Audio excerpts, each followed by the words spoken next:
You're listening to the Bare Metal Cyber Prepcast, created to help you succeed in your educational journey.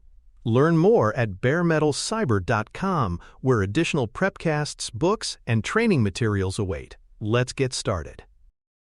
The Red Flags Rule was introduced to require certain financial institutions and creditors to establish identity theft prevention programs.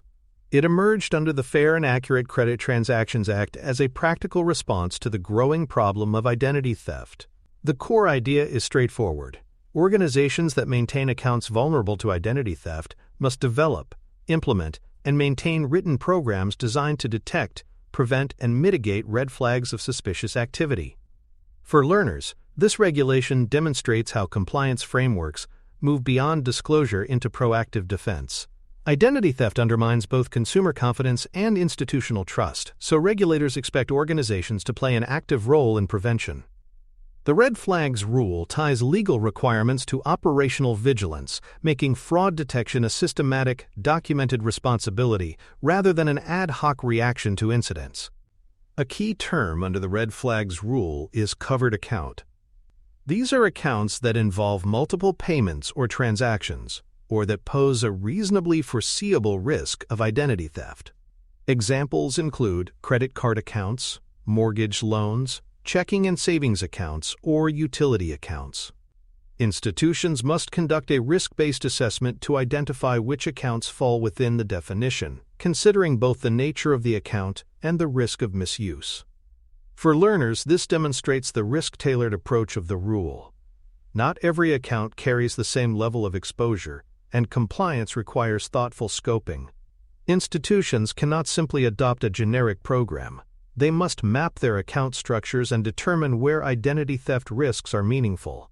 Identity theft prevention programs must contain specific components: policies to detect red flags, procedures to respond when they appear, and mechanisms to update controls as risks evolve. Detection may involve monitoring for suspicious patterns, responding to alerts, or validating unusual requests. Prevention includes measures to halt fraudulent activity before losses occur. Mitigation focuses on reducing harm when identity theft is confirmed, such as closing accounts or notifying law enforcement. For learners, this structure illustrates how the rule mirrors security lifecycle thinking. Detection, prevention, and mitigation work together as layers of defense. A successful program weaves these elements into a coherent whole, ensuring comprehensive coverage rather than piecemeal actions. Identifying relevant red flags requires ongoing risk assessments informed by regulatory guidance, industry trends, and the institution's own experience. Common red flags include alerts from consumer reporting agencies, suspicious account activity, discrepancies in documents, or unusual patterns in account use. Institutions must catalog these indicators and align them with practical detection measures. For learners, the concept of red flags underscores the importance of pattern recognition in identity theft prevention. Fraudsters often exploit small inconsistencies that, when viewed in isolation, may seem harmless. By systematizing red flag detection, institutions create processes that connect these signals and act before harm escalates. Detection methods vary widely depending on context. They may include verifying identity through government-issued documents, using challenge questions, monitoring login devices, or reviewing transaction history. More advanced methods involve device fingerprinting or geolocation checks.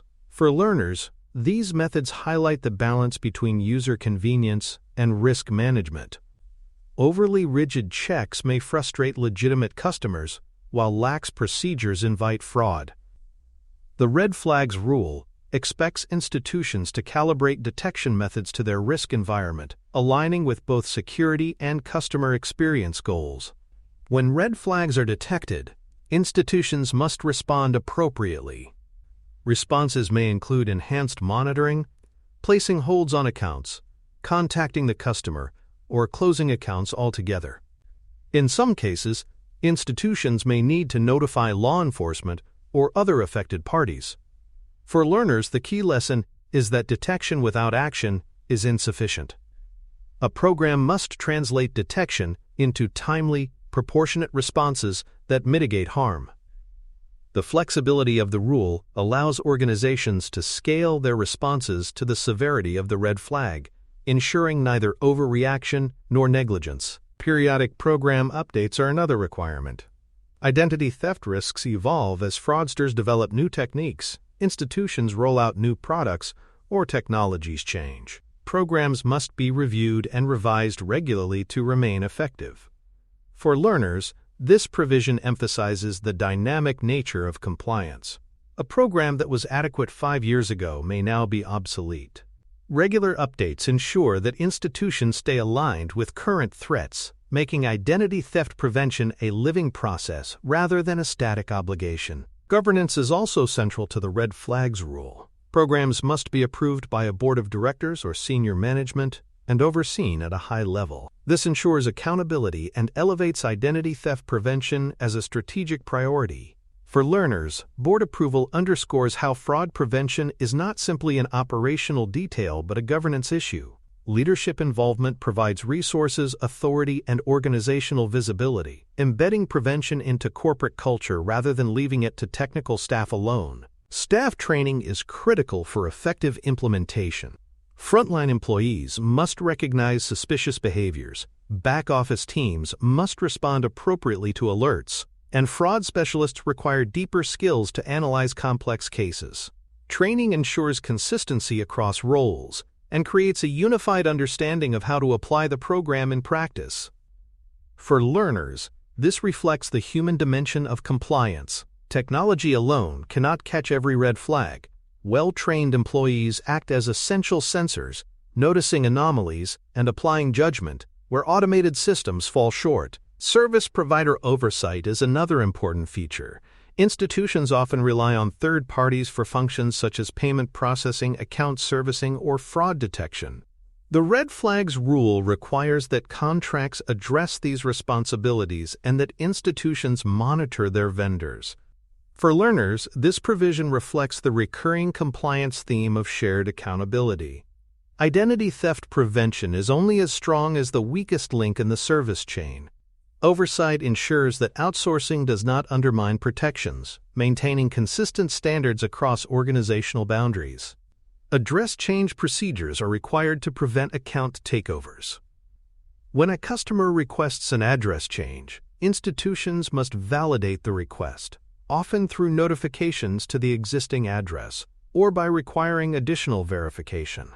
Similarly, if a new card is requested shortly after an address change, extra scrutiny is expected.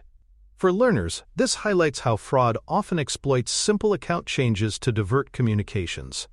Address change procedures ensure that attackers cannot quietly reroute mail or statements, cutting off legitimate customers from warning signals. The rule also requires institutions to address discrepancies in consumer report addresses. When a consumer reporting agency provides a notice that an address does not match, the user must investigate before opening a new account.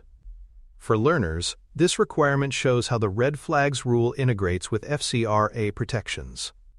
Address discrepancies are practical indicators of possible fraud, and this process ensures that they are not ignored. By aligning reporting agency alerts with onboarding controls, regulators create a cross-system defense against identity theft. Escalation criteria and law enforcement referrals ensure that serious cases of suspected identity theft are handled properly. Institutions must define thresholds for when to involve investigators or notify external authorities. For learners, escalation highlights the importance of proportionality and coordination. Not every red flag requires law enforcement, but ignoring serious indicators undermines public safety. Programs must strike a balance, ensuring that fraud is addressed at the right level and in collaboration with external stakeholders when necessary. Finally, institutions must track program effectiveness through metrics and reporting. Common metrics include the number of red flags detected, response times, types of fraud attempted, and resolution outcomes. Reports are provided to senior management or boards to inform oversight. For learners, metrics demonstrate how compliance is measured and improved over time. By analyzing trends, institutions can identify weaknesses, refine training, or adjust detection tools. Documentation and audit trails ensure that regulators can verify these efforts, creating accountability and continuous improvement in identity theft prevention. For more cyber-related content and books, please check out cyberauthor.me. Also, there are other prepcasts on cybersecurity and more at baremetalcyber.com. New account onboarding controls are a critical line of defense under the red flags rule. When consumers open accounts, institutions must validate identities using reliable methods such as government-issued identification, out-of-wallet knowledge questions, and document verification. These measures help distinguish genuine applicants from fraudsters using stolen or synthetic identities. For learners, onboarding controls highlight how prevention starts at the gateway. Once a fraudulent account is opened, downstream detection becomes more difficult. Strong initial verification reduces exposure, aligning compliance with operational risk management and customer trust. High-risk transaction monitoring is another essential component. Institutions must scrutinize activities such as sudden changes to payment destinations, unusual account access patterns, or rapid-fire transactions inconsistent with customer history. These velocity or anomaly-based patterns often signal identity theft in progress. For learners, transaction monitoring illustrates how compliance must be dynamic. Fraudsters adapt, but unusual activity leaves traces. By continuously monitoring, institutions can intervene before harm escalates, transforming compliance from static rules into real-time vigilance. Identity theft prevention must also address multiple interaction channels, including phone, web, mail, and in-person transactions. Fraudsters exploit the weakest link, so institutions must maintain verification and monitoring across all entry points. For example, a fraudster may attempt to bypass online controls by calling a call center. For learners, this multi-channel perspective demonstrates the importance of consistency. A program that secures only one channel leaves vulnerabilities elsewhere. The rule therefore expects holistic coverage across all customer contact points. Device intelligence and behavioral analytics enhance detection capability. By analyzing device fingerprints, IP addresses, or typing patterns, institutions can identify anomalies that suggest impersonation. Behavioral analytics track how users interact with systems, such as navigation habits or transaction timing, and flag deviations. For learners, these advanced tools show how technology strengthens compliance. Red flags programs must evolve beyond simple document checks, integrating modern analytics to keep pace with increasingly sophisticated identity theft schemes. Synthetic identities, fabricated personas using real and fake data combined pose unique challenges. Indicators include thin file credit histories, mismatched identifiers, or social security numbers that do not align with age or demographics. Institutions must adapt programs to detect these red flags, which often evade traditional checks. For learners, synthetic identity fraud illustrates how criminals exploit system gaps. Compliance programs must therefore anticipate new tactics and expand their detection criteria, reflecting the continuous arms race between fraud and prevention. While the red flags rule is often associated with consumer accounts, business accounts also require attention. Fraud patterns differ, often involving account takeovers, false vendor setups, or manipulation of payment instructions. Programs must include business account considerations, tailoring red flag indicators to corporate contexts. For learners, this demonstrates that identity theft is not confined to individuals. Organizations face risks that can disrupt operations, harm reputations, and cascade through supply chains. Effective programs account for both consumer and commercial vulnerabilities. The rule's reach extends to non-traditional creditors in sectors such as healthcare, utilities, and education. Hospitals, for example, often extend credit by billing patients after services, while universities may do so for tuition payments. These entities must develop programs tailored to their operational realities, balancing customer service with fraud prevention. For learners, this underscores the breadth of the red flags rule. Identity theft is not only a financial services issue, it permeates industries wherever credit is extended. Compliance requires adaptation to sector-specific practices. Customer communication is another key element. Institutions must provide clear, respectful notices when identity theft is suspected, explaining steps taken and actions required from the customer. Templates help ensure consistency and legal compliance, while also maintaining trust. For learners, communication highlights the human dimension of fraud response. Even when security controls succeed, consumers may feel anxious or violated. Transparent, empathetic communication turns a compliance obligation into an opportunity to reinforce customer relationships. Cooperation with consumer reporting agencies plays an important role in identity theft prevention. When fraud alerts are placed, institutions must recognize them and take additional steps before opening new accounts. Similarly, disputes related to fraudulent activity must be investigated and resolved. For learners, this cooperation illustrates how different regulatory frameworks, FCRA, and the red flags rule interconnect. Identity theft prevention is not confined to one organization but requires coordination across the financial ecosystem to be effective. Integration with incident response, legal, and privacy teams ensures that identity theft cases are handled comprehensively. Programs must not operate in isolation. They must be tied into broader compliance and risk structures.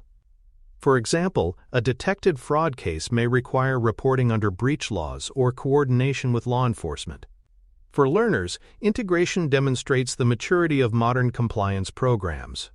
Red Flags programs are not standalone. They are embedded within enterprise risk management frameworks. Vendor and fintech partnerships introduce new risks and responsibilities. Institutions must ensure that third parties handling onboarding, payments, or account access implement equivalent identity theft controls. Contracts must define obligations, and oversight must include monitoring and audits. For learners, this again reinforces the theme of shared accountability. Institutions cannot delegate compliance away. They must ensure that partners uphold consistent standards. As fintech ecosystems expand, vendor oversight becomes increasingly critical for Red Flags rule compliance. Testing and tabletop exercises validate whether programs function as intended. Simulated fraud scenarios help institutions evaluate detection, escalation, and response processes under realistic conditions. These exercises reveal gaps, train staff, and strengthen readiness. For learners, testing illustrates the principle that compliance is not just about having policies, but about proving they work. Tabletop exercises transform theoretical red flags into practical, practiced responses. Regulatory examinations often uncover common remediation themes, such as insufficient risk assessments, incomplete board oversight, or weak vendor controls. Institutions are frequently directed to strengthen documentation, expand training, or improve escalation processes. For learners, examination findings provide valuable insight into real-world pitfalls. They reveal where organizations commonly stumble and highlight regulators, expectations for continuous improvement. Finally, program scalability strategies ensure that identity theft prevention aligns with customer experience and business models. Excessive friction may deter legitimate customers, while insufficient controls expose accounts to fraud. Institutions must calibrate programs to balance security, convenience, and risk tolerance. For learners, scalability reflects the practical side of compliance. The Red Flags rule does not prescribe one-size-fits-all measures. It expects institutions to adapt programs that are both effective and sustainable in practice. In conclusion, the Red Flags rule establishes a risk-based framework for detecting, preventing, and mitigating identity theft. By requiring comprehensive programs that span onboarding, transaction monitoring, vendor oversight, and communication, it embeds fraud prevention into daily operations. For learners, the key takeaways are the centrality of risk assessments, the importance of governance and oversight, and the need for continuous adaptation to evolving threats. Identity theft prevention is not a static obligation, but an ongoing responsibility that links compliance, security, and customer trust. Thanks for tuning in to the Bare Metal Cyber Prepcast, your trusted source for cybersecurity news and insights. Remember to subscribe at baremetalcyber.com so you never miss an update. And visit cyberauthor.me for best-selling cybersecurity books that equip you with expert knowledge. Until next time, stay secure and stay vigilant.